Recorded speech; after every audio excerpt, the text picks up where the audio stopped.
koji su nosile djevojčice, a simbolizuje skromnost i smjernost. Nekada je izrađivan od žukovog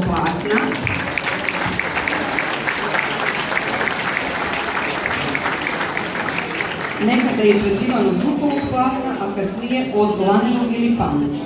Kamižot je oko prsiju i rukava obrubljen bijelim ili crvenim radom, a nekada je pri dnu skuta bio ukrašen sa 3 crvene štrike, što možemo vidjeti na modelu koji nosi Nikolina. Djevojčice kosu pletu pletenice,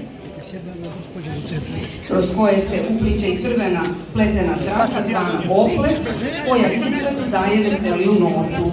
Od nakita nose prnjice jer je njihova mladost najljepši ukras.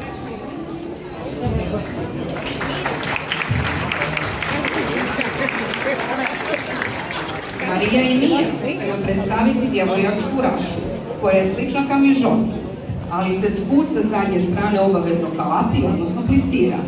Djevojačka raša imala rukave koji bi se nakon udara šivali. Prema sjećanjima, nakon Drugog svjetskog rata, djevojačka raša nije više imala rukave, a tako i danas. Djevojačka raša je obrubljena zelenom čojom oko vrata, preko prsiju i oko rukava, a izrađuje se od sukna, čoje ili štopa. Na glavi su djevojke iz katoličkih sela nosile kapicu, takozvanu kopinjan kapicu. Večeras djevojke imaju na glavi još make koji se izrađuju od tankog